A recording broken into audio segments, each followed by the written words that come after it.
Gita news से मोहन झा।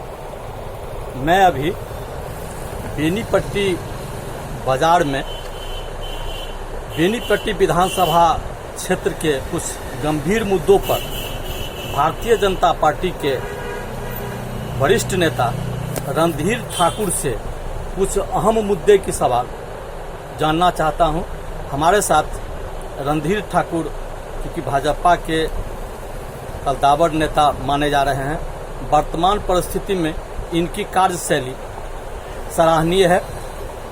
मैं रणधीर जी एक बात कहना चाहता हूं कि बेनीपट्टी जब भी देखा गया है कि बाहर के लोग आके यहाँ राजनीतिक रोटी सेकते हैं, चुनाव के समय में चुनाव की बात करके विजय घोषित होते हैं और चले जाते हैं। बेनीपट्टी भारतीय जनता पार्टी का सीट है, इस लेकर भारतीय जनता पार्टी के स्थानीय उम्मीदवार होना चाहिए कि नहीं? स्थानीय ही होना चाहिए, क्योंकि बाहरी लोगों को भारतीय जनता पार्टी ने पूर्व में यहाँ से उम्मीदवारी दिए थे और यहाँ के लोगों ने उन्हें जिता करके विधायक भी बनाया। पुनः उनको टिकट मिला और टिकट मिलने के बाद बेनीपट्टी की जनता ने उनको सम्मान इतना दिया, 55,000 लगभग वोट उनको मिला था। और 55,000 वोट मिलने के बाद हमारे भारतीय जनता पार्टी के शीर्षस्थ नेताओं ने उन्हें विधान परिषद में लेकर के और मंत्री का पद दिया। मंत्री के पद देने के बाद आज समय है, चूंकि उनका कार्यकाल अभी 2.5 से 3 वर्षों का बाकी है, तो अभी समय है जिस बेनीपट्टी का बच्चा ने उनको सम्मान दिया, जिस बेनीपट्टी के एक लोगों ने उनको पार्टी लाइन पर गंभीरता से लेकर जिताने का काम किया, तो आज समय है कि बेनीपट्टी के ही किसी बच्चे को टिकट दिलवाने में आदरणीय मंत्री श्री विनोद नारायण झा जी को काम करना चाहिए, आगे बढ़कर आना चाहिए और बेनीपट्टी के लाल को बेनीपट्टी का विधानसभा का टिकट मिलना चाहिए। यह तो बात ठीक है, लेकिन वर्तमान समय में देखा गया है कि भारतीय जनता पार्टी में माननीय मंत्री जी ने अपने पुतोहू और पुत्र को बहुत आगे करने का काम कर रहे हैं, इसमें आपका क्या कहना है? इसमें हम क्या कर सकते हैं? आप मान लीजिए, क्योंकि उन्होंने उनके दिमाग में होगा कि जो हम यहाँ पर अपने नहीं होंगे तो बेटा को ले आवे, अपने नहीं हो तो पुतों को ले आवे। तो चूंकि परिवारवाद, कल भी हमारे आदरणीय गृह मंत्री पूर्व राष्ट्रीय अध्यक्ष श्री अमित शाह ने संबोधन में कहा है कि मेरी पार्टी भारतीय जनता पार्टी परिवारवाद की पार्टी नहीं है। परिवारवाद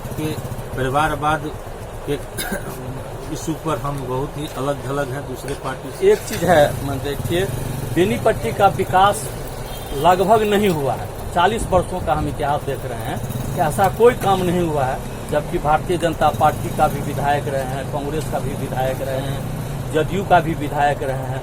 वर्तमान परिस्थिति में विकास क्यों नहीं हुआ? देखिए, चूंकि यहाँ पर लोकल आदमी अगर जनप्रतिनिधि होता है तो उसको एक अलग तरह का लगाव होता है, और जब कभी भी यहाँ लोकल आदमी रहे तो कुछ न कुछ यहाँ काम हुआ है। ऐसी बात नहीं है बेनीपट्टी में पूर्व में काम हुआ ही नहीं है। नहीं, तो डॉक्टर बैद्यनाथ झा और शेर नारायण झा स्थानीय थे, उन्होंने काम किया है, जो उदाहरण के लिए है, उदाहरण के लिए। लेकिन अब वर्तमान परिस्थिति में पुनः महागठबंधन का उम्मीदवार कांग्रेस के ही भावना झा को माना जा रहा है, और भारतीय जनता पार्टी का अगर सीट बनता है तो पुनः भारतीय जनता पार्टी बाहर से ही लोगों को लाके टिकट देगा। हमको नहीं लगता है कि इस बार वैसा करने जा रही है पार्टी का। हमारे हिसाब से ऐसा चल रहा है कि यहाँ के लोकल लोगों को ही टिकट दे करके और यहाँ के जनमानस का आदर करते हुए यहाँ का विकास किया जाए। बेनीपट्टी के जो समाज में अंतिम व्यक्ति हैं उसको मुख्य धारा में जोड़ा जाए। बेनीपट्टी में एक बहुत बड़ा समस्या है जल जमाव।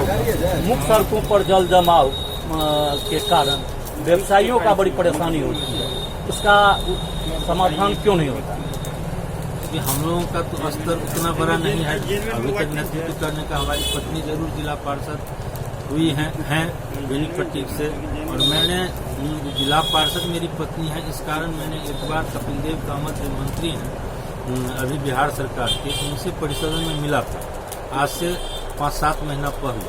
उनको मैंने सारा बात कहा तो कहे जो कि हम प्रयास करते हैं जो संसार पोखरा से इसको घिस के हम उनको बोले थे जो संसार पोखर से इसको घिसते हुए आप नहर जो नदी जो है सब डिवीजन के पास उसमें हाँ उसमें मिलाया जाए। तो उन्होंने कहा जो कि आप इस पर लगिए, इस पर लिख करके हमने लिख करके दिया उनको, और वो भी प्रयासरत है, मैं भी प्रयासरत हूँ। लेकिन चूंकि स्थानीय अगर यहाँ का जनप्रतिनिधि होता तो स्थानीय लोगों को ज़्यादा चिंता होती है, अपने परिवार से ज़्यादा मोह होता है, अपने समाज से ज़्यादा मोह होता है, तो शायद ये काम हो गया रहता अगर यहाँ का स्थानीय लोग, अगर जनप्रतिनिधि विधानसभा। एक बात देखे हैं कि मधुबनी जिला के पूर्वी बेल्ट में झंझारपुर एरिया में कई महत्वपूर्ण काम पिछले कल परसों देखा गया है, लेकिन पश्चिमी बेल्ट में कुछ नहीं हुआ है। अगर अच्छे नेता होते बेनीपट्टी परिक्षेत्र में, हरलाखी में, बिस्फी में, तो निश्चित तौर में जिले के पश्चिमी क्षेत्र में भी कॉलेज या बड़ा हॉस्पिटल जो शिलान्यास है, कार्य प्रणाली प्रारंभ नहीं हुआ। बेनीपट्टी का विकास अवरुद्ध है जनप्रतिनिधि के अभाव के कारण। वो तो बात मानते हैं, चूंकि आवाज नहीं लोग उठा पाते हैं। जैसे अभी मेडिकल कॉलेज की, तो मेडिकल कॉलेज या स्कूल या शिक्षण संस्थान की बात है तो जमीन सबसे बड़ा इसमें समस्या आता है।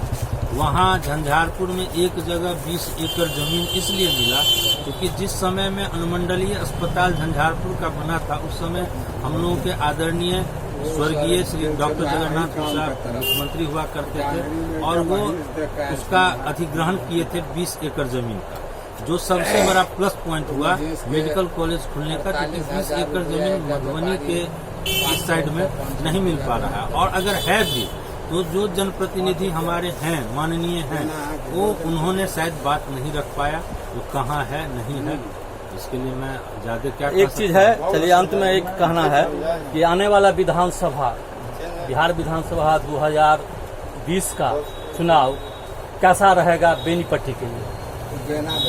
अच्छा रहेगा, क्योंकि भारतीय जनता पार्टी के लोग, खास करके आदरणीय भारतीय जनता पार्टी आम आवाम का ही जो स्नेह हमारे आदरणीय प्रधानमंत्री नरेंद्र मोदी जी के साथ है और आदरणीय मुख्यमंत्री नीतीश कुमार जी के साथ है, उसको देखते हुए कहीं दूर दूर तक दूसरों की संभावनाएं नजर नहीं आ रही है। बशर्ते आम आवाम में ये चर्चा जरूर है कि यहाँ पर लोकल ही होना चाहिए, चाहे वो किसी भी दल का। जी, तो बात महत्वपूर्ण है कि बेनीपट्टी विधानसभा क्षेत्र में देखा गया है कि 40 वर्षों से भले ही दूसरे जगह से आके बेनीपट्टी विधानसभा के लोग कहे, लेकिन बेनीपट्टी का जो मुख्य है तेज नारायण झा और डॉक्टर बैद्यनाथ झा के बाद ऐसे लोग नहीं आए हैं जो बेनीपट्टी का लाल हो और बेनीपट्टी की विकास की बात करता हो। क्या बात सही है कि नहीं?